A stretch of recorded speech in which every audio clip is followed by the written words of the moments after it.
Assalamualaikum warahmatullahi wabarakatuh. Salam sejahtera bagi kita semua. Senang sekali dapat menyapa teman pemilih dimanapun Anda berada. Kembali lagi bersama saya, Ana, host podcast KPU Kabupaten Banjarnegara, yang ini ngebrew, ngopi, enjoy, berdiskusi penuh wawasan. Teman pemilih, hari ini kita sudah kedatangan narasumber yang sangat luar biasa. Beliau adalah Kepala Dinas Komunikasi dan Informasi Kabupaten Banjarnegara. Nah, kita langsung sapa saja beliau. Halo Bapak. Halo Mbak Ana. Iya, apa kabar Bapak? Baik, Alhamdulillah. Sampai hari ini dan semoga kita semua sehat selalu. Iya, begitu. Bapak Sagio.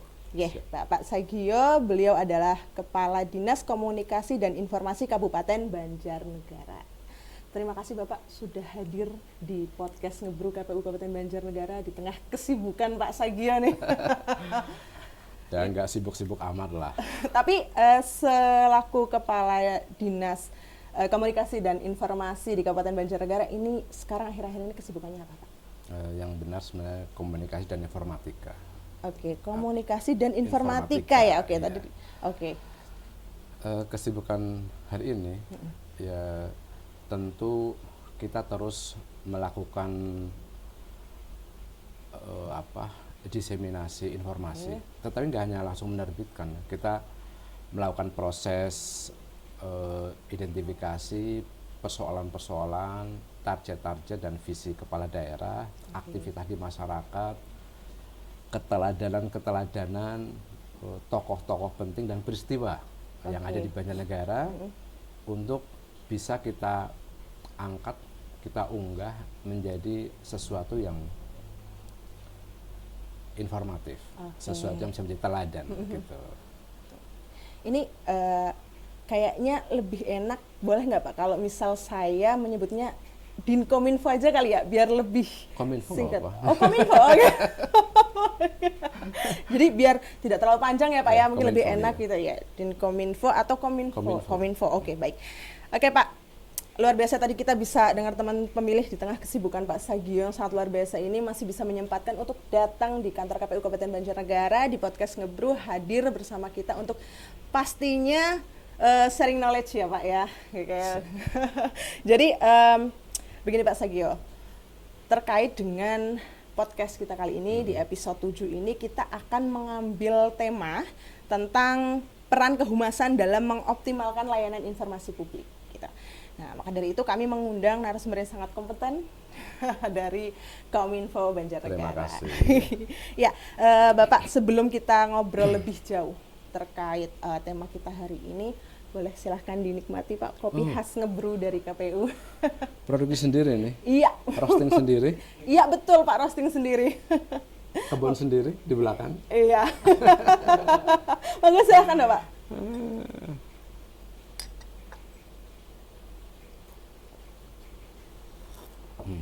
Gimana Pak rasanya? Tebal gitu ya. Ini robusta. Iya, sepertinya Bapak paham sekali nih tentang kopi. Iya, jadi ini kopi khas Ngebrew Pak yang kita sajikan di setiap episode Ngebrew di KPU Kabupaten Banjarnegara yang akan menemani ngobrol kita agar lebih santai, lebih rileks seperti itu. Nah, mungkin langsung rileks ini. Oke, baik, mungkin kita bisa langsung masuk ke pembahasan hari ini ya Pak ya. Oke, baik. Sebagai lembaga pemerintah begitu ya Pak ya. Di sini Kominfo di dalam menyajikan informasi publik kepada masyarakat pasti nggak lepas dari tantangan. Nah, tantangan unik apa yang dihadapi oleh Dinkominfo di dalam menyampaikan informasi kepada masyarakat dan tantangan terbesarnya di dalam menyampaikan keterbukaan informasi publik kepada masyarakat. Monggo silakan Pak. bisa dijawab? Ada beberapa ya. Pertama ini kan era digital, Ya, semua betul. berbasis internet. Iya, Kita masih punya 32 desa yang lemah sinyal. Ini kan kemerataan digital kan menjadi problem ya, betul. satu. Terus kedua, ada satu kondisi di mana tidak semua OPD itu terbiasa untuk memberikan informasi terbuka, walaupun kita ada namanya informasi yang dikecualikan. Betul. Tetapi di luar itu, semua informasi itu harus diberikan, karena pada dasarnya itu setiap warga berhak atas informasi, Betul. kecuali yang dikecualikan gitu. Iya. Nah ini yang kadang-kadang masih ada rasa khawatir untuk memberitakan, menginformasikan gitu. Pada batas-batas tak terlanggarnya di mana atau itu. Kedua, mengumpulkan data itu kan bukan persoalan mudah, mengolah dan menginformasikan. Kadang-kadang kan kita kurang pandai ya. Kadang data hanya sebagai arsip, tumpuk gitu. Tapi data diolah menjadi informasi yang tersajikan masyarakat ke publik kan kurang. Nah, kami menyadari bahwa ada kelemahan-kelemahan itu juga di teman-teman gitu ya, di kami lah juga teman-teman PPID maupun Fokohumas yang memang forum untuk memberikan layanan informasi kepada masyarakat. Gitu. Okay.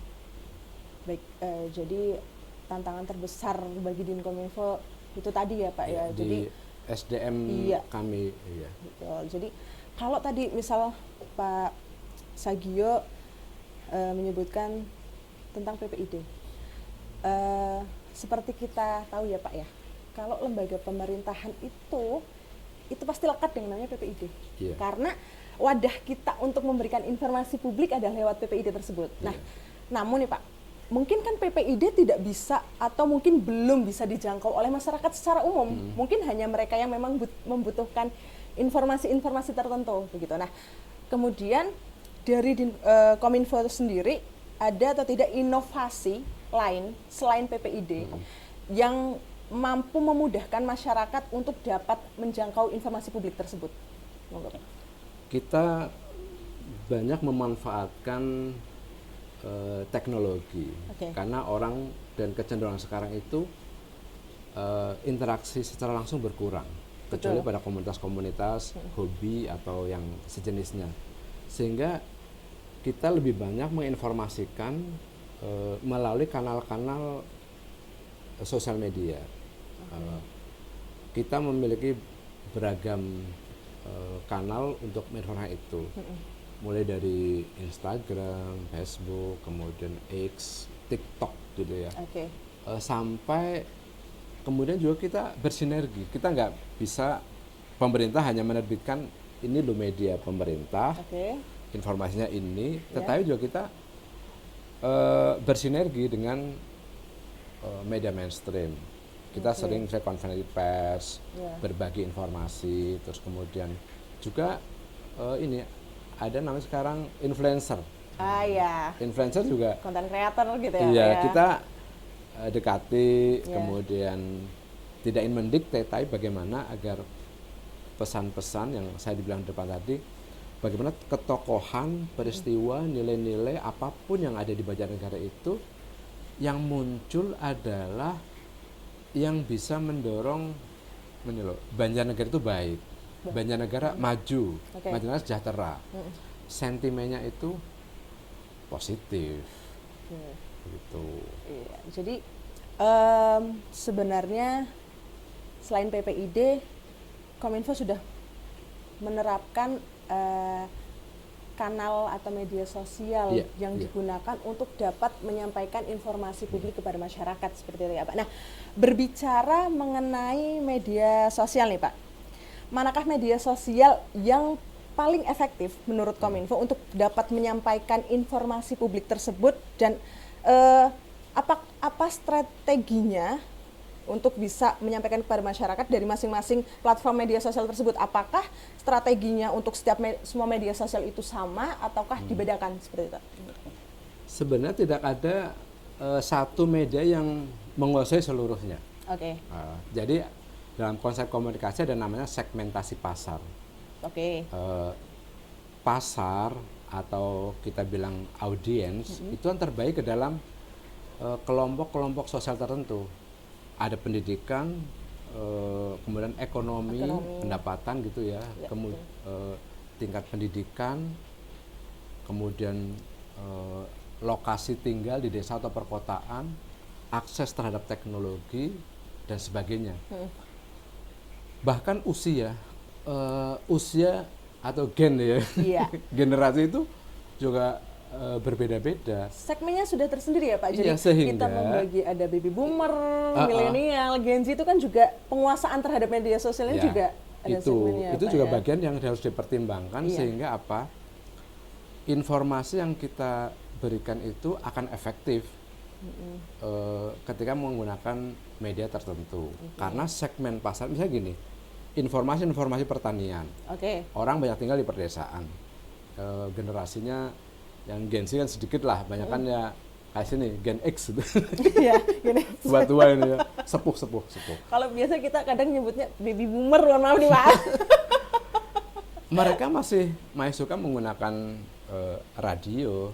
Betul. Maka kita informasikan dunia pertanian, perkembangannya malah itu. Tapi juga tidak semuanya.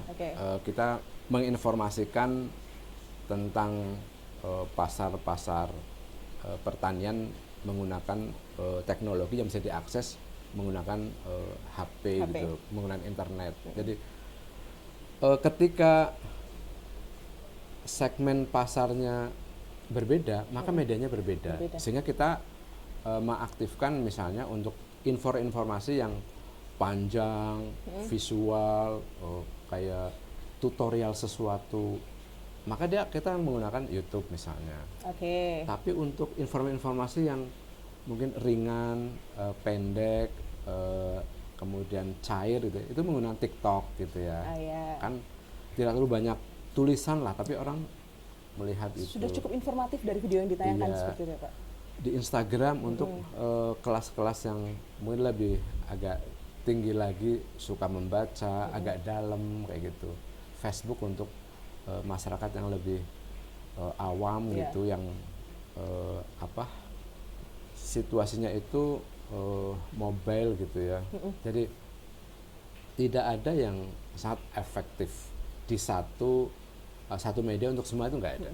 Jadi memang kembali lagi tergantung informasi yang disediakan. Iya. Ya, itu segmennya untuk apa ya? Tadi itu apabila misal dalam bentuk video, misal untuk informasi yang mungkin memang cukup singkat, mungkin hanya sebatas, bukan hanya bisa, tapi sebatas di TikTok atau di Instagram, Reels, pakai reel gitu kan bisa. Gitu. Tapi kalau informasi, karena memang kalau misal tadi salah satunya misal pertanian, karena banyak kan pasti sasarannya jelas petani dan masyarakat desa ya memang masih kebanyakan masih menggunakan media radio. Iya, betul ya Pak ya. Jadi memang tidak ada mana media yang efektif itu tidak. Jadi kita menggunakan istilahnya gabungan. Gabungan. Jadi mix. Untuk mengenalkan satu teknologi pertanian, ada radionya. Ada tutorial YouTube-nya gitu misalnya itu. Jadi ketika kita mengambil gambar, mengambil video, maka nanti produknya akan ini suaranya bisa nih masuk ke radio, terus gambarnya dikombinasi ini masuk ke YouTube. Jadi secara bersamaan muncul info-info yang bisa diakses melalui radio, melalui YouTube, bahkan kemudian ada teman-teman dari media mainstream yang menerbitkan melalui media cetak kayak gitu. Nah, kalau tadi adalah media yang digunakan untuk dapat menampilkan informasi publik tersebut kepada masyarakat. Nah, kemudian sekarang pertanyaannya adalah bagaimana tim Humas Kominfo berinteraksi langsung dengan publik melalui media sosial tersebut gitu, dan apa langkah-langkah yang dilakukan oleh Kominfo untuk dapat membangun komunitas yang loyal dan responsif. Mungkin sederhananya kita sering kenal netizen Pak. Jadi gimana cara kita berkomunikasi dengan netizen melalui media sosial atau platform yang sudah dimiliki oleh Kominfo? Saya kira kembali kepada ini, komunikasi itu basisnya kan trust ya, kepercayaan. Kita bisa berkomunikasi dengan baik apabila kita dipercaya. Sehingga untuk bisa dipercaya, pertama kita harus otentik nih, jangan dibuat-buat. Harus apa adanya, asli, real gitu. Real itu. Jadi memang ini bagian dari kesungguhan bupati nih. Bupati ingin mewujudkan visinya seperti ini. Sungguh-sungguh itu. Kalau teman-teman politik mungkin ini bagian dari janji saya ini, janji politik yang harus saya, sehingga dia kok konsen di lingkungan hidup ya, karena memang dulu janjinya adalah membangun lingkungan yang konservasinya bagus, forestasinya bagus gitu, sehingga memang harus otentik seperti itu. Udah konsisten. Kami kira kita harus konsisten, terus tidak pernah sekarang menerbitkan, seminggu kemudian hilang, sebulan lagi intens sekali hilang. Kita butuh konsistensi karena mereka akan melihat kita dari terbitan hari per hari, minggu per minggu, dan itu akan dihitung ya, akan dihitung kan, algoritmanya kan masyarakat akan seperti itu. OPD ini pertanian misalnya intens sekali memunculkan info-info tentang upland misalnya, pembangunan di wilayah atas, JUT, kemudian pembangunan rumah kopi, kemudian membangun peternakan domba, karena memang bagian untuk membangun wilayah atas yang konservasinya bagus, berbasis pertanian, peternakan yang memang sedari awal ada dan sudah berkembang gitu. Nah kemudian yang ketiga kan kita harus interaktif. Kita nggak bisa komunikasi itu satu arah gitu. Kita harus membangun hubungan terus menerus. Jadi apa yang menjadi kebutuhan, isu yang sedang berkembang, ataupun ada krisis informasi apa ini gitu, itu yang harus kita garap gitu, sehingga selera masyarakat seperti ini. Nah, ketika dikasih masakan yang sesuai akan dimakan gitu. Tapi kalau yang informasi yang diberikan itu nggak sesuai, nggak sesuai selera, apalagi nggak dibutuhkan, ya udahlah, lewat scroll gitu. Tidak akan dibaca, apalagi dipahami, apalagi mengubah gitu ya. Betul. Gitu. Nah, kalau misal berkaitan dengan informasi yang sudah kita publikasikan, kemudian cara kita berkomunikasi dengan interaktif dengan masyarakat, pastinya itu tidak lepas dari adanya krisis isu yang mungkin nih Pak mampu menimbulkan disinformasi di masyarakat. Betul. Bagaimana cara Dinkominfo untuk bisa membangun komunikasi dengan masyarakat tersebut agar tidak muncul disinformasi di masyarakat seperti itu Pak? Krisis informasi kan bisa kita ibaratkan seperti bencana, disaster. Jadi ada proses menuju kebencanaan itu kan kelihatan sebenarnya, ada tanda-tanda. Kalau di bencana kan misalnya ada pohon mulai miring karena hujan 2 jam berturut-turut, kemudian puncaknya longsor, terjadilah korban, kemudian menurut mulai penyelesaian. Jadi ada informasi juga seperti itu. Misalnya di tanggal 25 Agustus kemarin, ketika terjadi demonstrasi besar-besaran, kenapa Banjarnegara satu-satunya yang tidak sampai menjadi krisis, terutama di Banyumas Raya itu ya. Karena saya melihat seluruh OPD dari pimpinan dari Bupati, Forkopimda, Camat, OPD, Kades, lembaga-lembaga agama, ulama, LSM, aktivis itu bersatu semua. Jadi ketika muncul tanda-tanda kita misalnya, informasi di media sosial begitu ramainya tentang demonstrasi di Jakarta, di kota-kota besar. Terus kemudian flyer-flyer liar itu muncul mendorong supaya ayo bergerak ke alun-alun, ayo bergerak ke Dewan, ayo bergerak ke pendopo. Ini kan informasi ini kan awal. Nah kita kemudian ini antisipasi. Bupati mengumpulkan rapat Forkopimda, dihadiri oleh semuanya, dijelaskan. Kemudian turun dari Dandim misalnya sampai ke Babinsa di tingkat desa.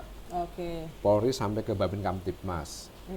Kemenak sampai ke penyuluh, sampai ke tokoh-tokoh agama di tingkat desa. Kemudian dari Kesbangpol sampai ke ormas-ormas. Semua menyepakati, memahami bahwa krisis ini kalau dilanjutkan sampai gerakan massa, yang rugi adalah masyarakat. Sehingga pilihannya adalah mitigasinya, jangan ikut demonstrasi, jangan ada demonstrasi yang mudah kemudian akan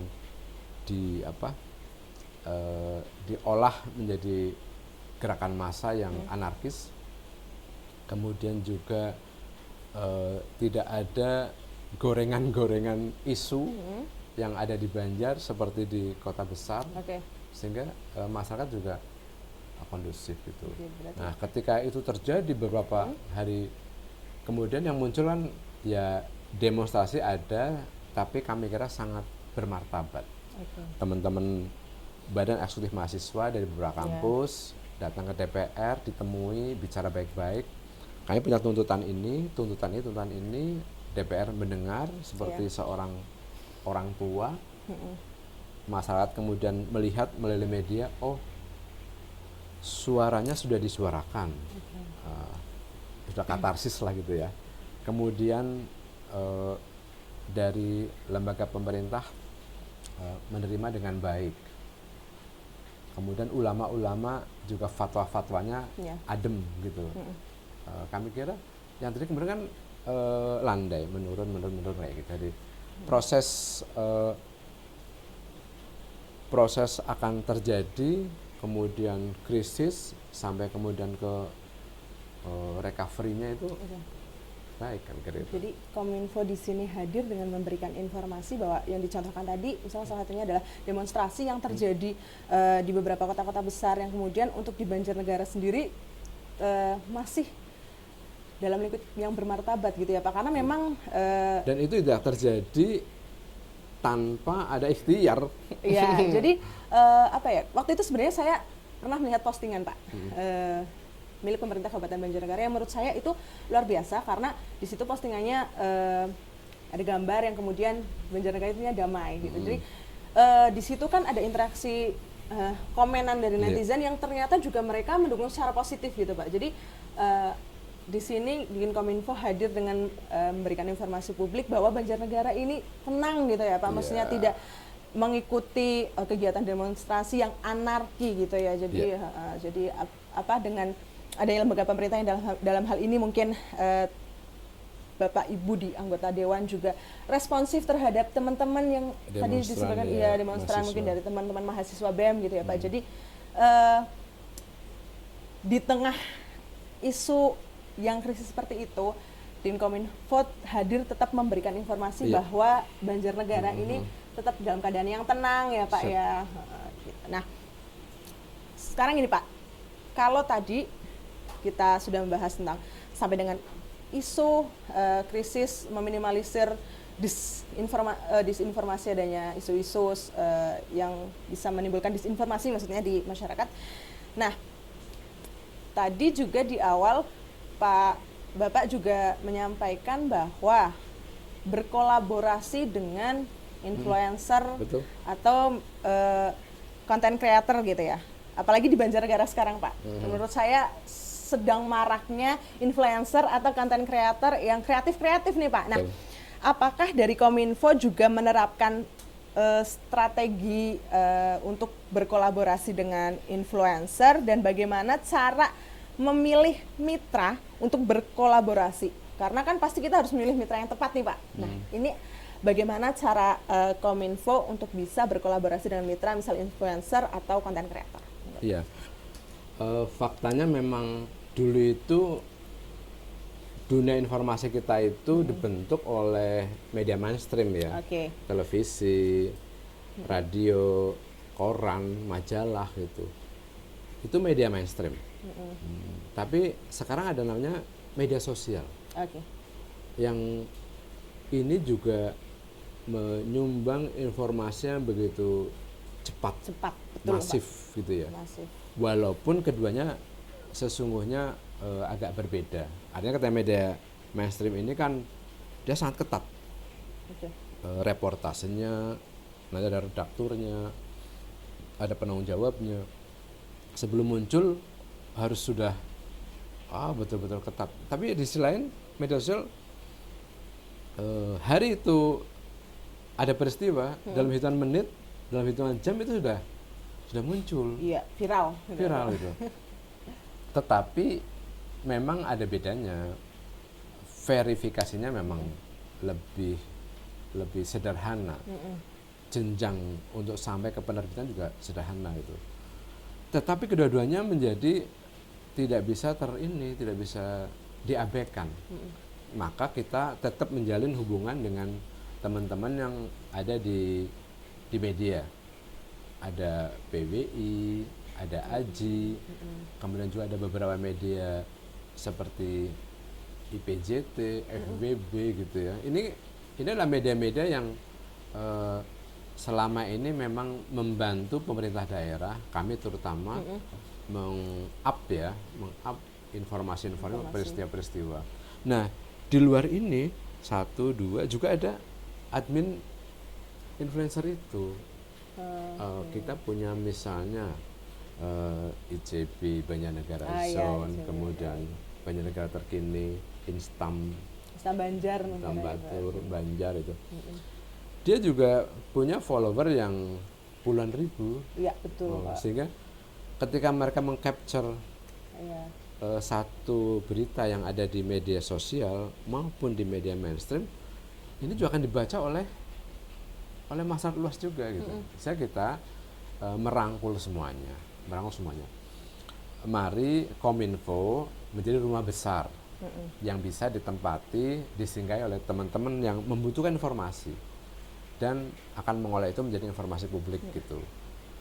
Dan mari bersama-sama ciptakan Banjarnegara yang damai.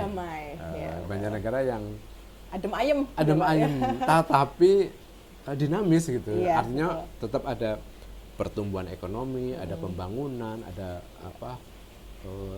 kemajuan-kemajuan di sektor-sektor pertanian, pendidikan, kesehatan dan seterusnya gitu. Jadi kita menggabungkan semuanya, merangkul semuanya. Nah, terus sudah mencoba dan sudah melaksanakan untuk bisa berkolaborasi dengan mitra, salah satunya tadi yang Bapak sebutkan ya, beberapa yang tadi Bapak sebutkan. Dan kemudian teman-teman dari admin permedia sosial ini juga kooperatif ya Pak, maksudnya memang membantu benar-benar meng-up nih berita yang positif lah, yang baik itu pertumbuhan ekonomi dan lain sebagainya gitu. Nah, kemudian yang menjadi pertanyaan ini bagaimana Kominfo mengukur efektivitas dan dampak dari konten yang sudah dilakukan terhadap target audiens? Sebenarnya ilmu dasar komunikasi itu kan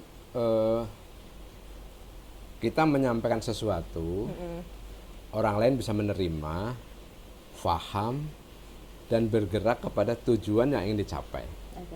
Artinya saya sebagai komunikator misalnya, Mbak Ana sebagai audien atau komunikan kalau bahasa teoritisnya itu, saya memberikan pesan, Mbak Ana nanti sesuai dengan tujuan itu. Maka yang diukur adalah ya bagaimana pesan itu jelas ya, pesan jelas tersampaikan, ada forumnya, ada beritanya, tapi kemudian kita ukur sejauh mana berita-berita itu berapa media yang menerbitkan. Media menerbitkan. Media cetak, media elektronik, televisi ada sekian. Oke, berarti ini tersampaikan, ada medianya. Kemudian yang media sosial, apa saja nih yang mengupload gitu ya. Terus juga kemudian yang admin influencer itu gitu, berapa. Nah, dari situ kita lihat berapa sih yang mengikuti, kemudian yang like berapa itu, kemudian yang komen berapa banyak gitu. Nah, ketika satu peristiwa diunggah, kayak misalnya kemarin kita mengunggah press conference infrastruktur jalan dan jembatan. Ibu Bupati di tengah kesulitan fiskal pusat yang semakin menyusut, tetap membangun, tetap memberikan yang terbaik di bidang infrastruktur. Ada 16 titik yang sudah selesai dan masih ada beberapa yang sebelumnya. Kita lihat, teman-teman yang press release ini hadir, kemudian menuliskan. Kita gerilya melihat, banyak yang like, banyak yang suka gitu, kemudian mengakui gitu. Nah, kemudian tahap berikutnya adalah apakah komen-komennya itu positif atau negatif. Karena ini akan menimbulkan namanya sentimen. Betul. Sentimen. Ketika kita unggah satu peristiwa, yang like banyak, yang komen banyak, tapi komennya komen negatif. Gitu. Nah itu bagaimana Pak? Itu sentimennya negatif gitu. ini menjadi tidak sesuai dengan tujuan itu. Makanya kita dorong agar bisa diunggah, bisa yang suka, banyak yang komen, tapi sentimennya adalah komen-komen yang positif. Kita ukurnya seperti itu. Ketika negatif, ya kita harus susuli. Kita susuli dengan info-info, berita-berita yang punya sentimen positif gitu. Berarti sebenarnya kita bisa mengukur atau melihat dari insight-nya ya Pak. Insight itu bisa kita lihat dari like-nya, komennya, dan itu nanti mengarahnya kemana, apakah positif atau negatif untuk komen. Nah, pastinya itu berarti apa ya Pak ya, mungkin bahasanya menitik beratkan pada bahasa yang disampaikan pastinya Pak ya, melalui media sosial gitu. Karena kan menurut saya bahasa pasti sangat berpengaruh Pak. Maksudnya kalimat yang kita jadikan misal caption, itu pasti kan biar pembacanya juga merasa ketika membaca, benar ya, ini benar, ada kegiatan seperti ini, gitu. Nah itu kan pasti butuh strategi juga ya Pak untuk dapat menyampaikan ke masyarakat informasi publik tersebut dengan bahasa yang pastinya dapat dimengerti oleh masyarakat dan positif gitu. Kalau ini di studi itu kan orang lebih suka, lebih merespon, lebih bereaksi terhadap hal-hal yang negatif. Betul. Berita-berita yang buruk gitu ya, bad news itu. Iya, bad news. Itu selalu memperoleh perhatian yang besar. Gambar-gambar yang kontroversi. Betul. Itu juga daripada gambar-gambar ceramah, gambar-gambar yang bagus-bagus itu, itu kurang. Karena memang refleks otak manusia kan lebih sensitif terhadap kecurigaan, kekhawatiran, karena untuk berjaga-jaga gitu. Betul sekali Pak. Sehingga berita-berita yang negatif itu, yang kontroversi, ini juga menjadi lebih menarik, lebih akan dilihat oleh masyarakat gitu. Makanya kemudian media ada istilah bad news is good news gitu ya. Berita buruk menjadi berita yang baik. Ini gitu. Karena yang banyak yang melihat, banyak yang komen, banyak yang repost, nge-share ulang kemana-kemana, sehingga muncul kemudian isu-isu yang semakin liar kayak gitu.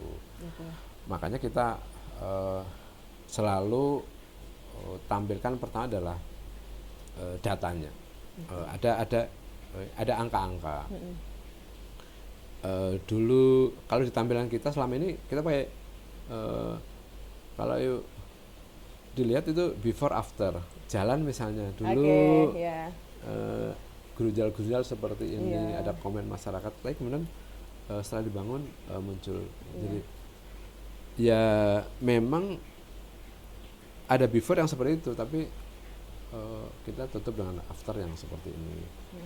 Jadi tidak menggunakan informasi-informasi yang tidak berbasis data gitu.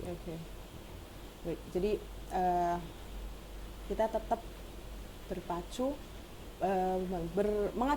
mengacu pada data ya Pak. Maksudnya tetap realnya, nyatanya yang kita tampilkan yang seperti itu gitu. Nggak data ada, kemudian jujur.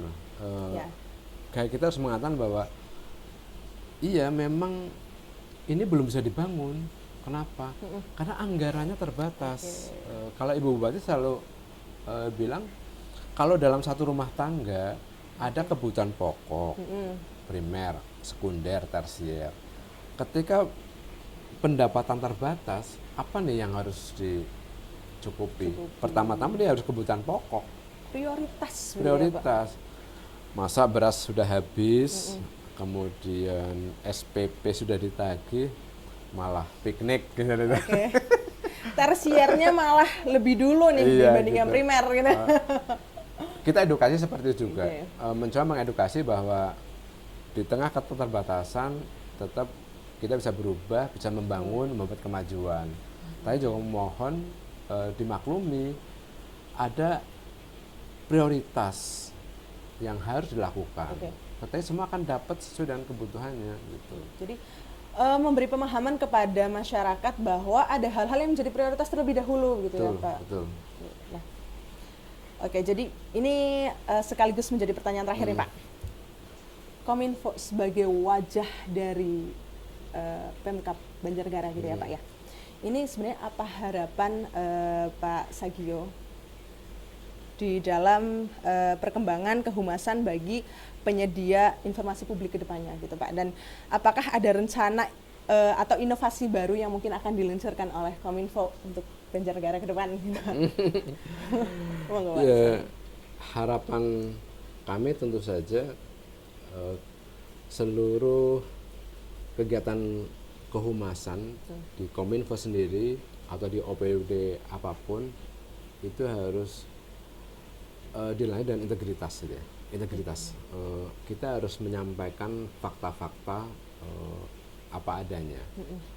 Tujuan-tujuan harus kita sampaikan sehingga masyarakat clear nih. Pemerintah jujur nih. Pemerintah hadir nih. Pemerintah memihak masyarakat gitu. Jadi ketika integritas itu dilakukan oleh teman-teman, maka masyarakat akan membaca humas memang orangnya pemerintah, tetapi pemerintah yang pro rakyat itu. Kemudian kedua ya kita memang harus terus mengikuti perkembangan media sangat luar biasa. Dinamis sekali Pak. Dinamis sekali, sehingga mau tidak mau teman-teman humas dalam menyampaikan informasi harus berbasis pengetahuan. Ini ada perkembangan bikin flyer, bikin berita, bikin gambar, video yang menggunakan AI gitu. Ya kita harus belajar. Betul. Kita nggak bisa menggunakan pengetahuan lama. Itu sudah nggak relevan gitu. Nah kemudian ya kita harus melakukan inovasi.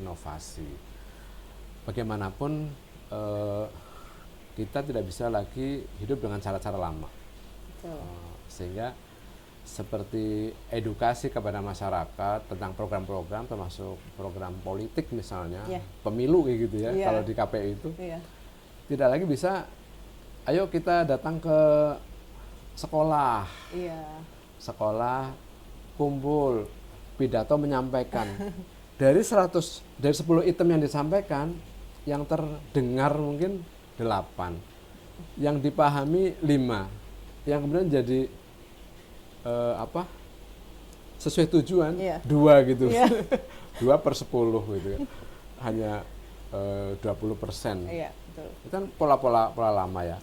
Mau nggak mau kita harus berinovasi dalam bentuk penyampaiannya. Menggunakan teknologi terbaru, AI, gambar visual. Betul. Yang lebih menarik, ada data yang logis, kemudian warna-warna yang kalau remaja lebih yang cerah misalnya, dinamik, full color. Kalau orang tua tulisan aja udah, zaman dulu udah menarik banget ini gitu. Sekarang enggak. Gitu. Gen Z sekarang lebih memang visual, visualnya gitu. Sehingga tak kira info-info kepemiluan juga harus dikemas menggunakan teknologi yang terbaru. Mungkin ini bukan tahun pemilu coblosan ya, tapi ini kayak saya pernah bilang ini kan hibernasi. Hibernasi betul. Mempersiapkan ya Pak ya. Nah justru di persiapan inilah kami kira pendidikan politik harus terus dilakukan, evaluasi terhadap pemilih. Kami juga wilayah-wilayah mana nih yang misalnya partisipannya rendah, betul. Apakah karena pengetahuannya, apa karena memang ada migrasi ya, ada sebagian kayak saya pernah di Pandanaru misalnya, ada satu desa yang bikinnya kerja bakti kok sing teka sedikit wadon tok, ibune gitu loh, mbak-mbaknya gitu. Saya tanya, bapaknya kerja Pak, sebulan atau nanti menjelang Lebaran baru pulang gitu, tapi kiriman datang terus gitu. Nah ketika ini dilakukan pemilu di sana, angkanya rendah. Bukan mereka tidak sadar ya bahwa pemilu itu penting, demokrasi itu adalah pondasi dari kesejahteraan, tapi memang betul-betul dia nggak bisa pulang, karena pulang kalau kita dihitung, nih untuk transport Mas, menunggu di sini, nanti balik lagi, saya harus habis 1 juta gitu. Tapi ketika saya nggak pulang, saya bisa menghasilkan. Nah ini kan harus ada terobosan, misalnya apakah perlu seperti kotak suara yang ada di daerah sana untuk wilayah-wilayah yang tidak terjangkau, DPT ini, DPT khusus wilayah mana gitu, dengan surat atau apa gitu. Ini saya belajar banyak sekali nih Pak, insight-nya luar biasa. Jadi ya tadi kalau menyampaikan terkait info kepemiluan atau edukasi terkait kepemiluan. Nah ini mungkin jadi alasan nih teman pemilih kenapa kita mengundang dari Kominfo di podcast KPU ini. Mungkin teman pemilih perlu tahu nih Pak, karena ini sekalian juga berterima kasih kepada pihak Kominfo yang sudah memberikan wadah kepada kami, kesempatan untuk kami dapat mengedukasi kepemiluan kepada teman pemilih di luar sana, khususnya di Banjarnegara, melalui Radio Suara Banjarnegara ya Pak ya. Terima kasih sekali. Mungkin kan untuk masyarakat yang mungkin tidak memegang handphone, yang masih atau bisa kita bilang orang tradisional ya Pak ya, kan pasti masih mendengarkan radio gitu Pak. Nah itu Kominfo hadir memberikan kesempatan kepada kami KPU untuk bisa berpartisipasi mengedukasi masyarakat terkait kepemiluan melalui Radio Suara Banjarnegara. Dan tadi saran dari Pak Sagio luar biasa terkait dengan masyarakat-masyarakat yang mungkin jangkauannya sulit, terus kemudian partisipasinya rendah, mungkin menjadi saran kami ke depan ya Pak ya. Saya ingin mengatakan bahwa mereka tidak memilih bukan karena masalah politik, tapi masalah ekonomi. Sehingga solusinya bukan solusi politik, dengan edukasi terus diberikan pemahaman politik penting, memilih penting. Bahwa mereka paham. Punya hak gitu ya. Tapi ini persoalan ekonomi gitu. Sehingga harus ada pendekatan ekonomi juga ke teman-teman ini. Apakah ada satu revisi undang-undang pemilu yang mereka tetap bisa memilih walaupun di luar dapil, tapi nanti suara itu masuk ke dapil. Cuma seberapa teknis dan seberapa sulitnya itu kan bisa ditata lah kayak gitu. Baik, terima kasih sekali Pak Sagio untuk waktunya dan ilmunya, sharing knowledge-nya. Luar biasa ternyata Dinkominfo yang menjadi wajahnya Kabupaten Banjarnegara ini luar biasa kinerjanya bagaimana untuk tetap menjaga kedamaian di Banjarnegara dengan informasi-informasi yang disampaikan, yang diberikan agar masyarakat tetap tenang gitu Pak. Karena kan satu postingan viral kadang membuat masyarakat tidak tenang. Nah, ini di sini Dinkominfo hadir. Iya, betul. Kominfo hadir untuk mereduce disinformasi yang terjadi di masyarakat. Gitu.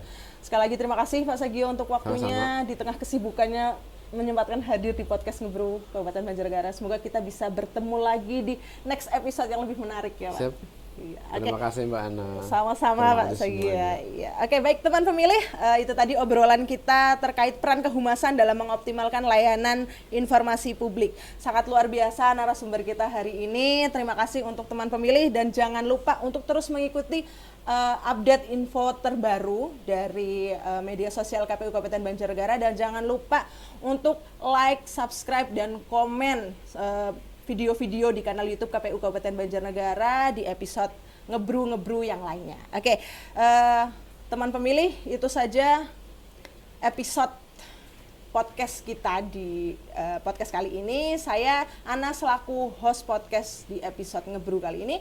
Mohon undur diri. Wabillahi taufiq wal hidayah. Wassalamualaikum warahmatullahi wabarakatuh. Waalaikumsalam warahmatullahi wabarakatuh.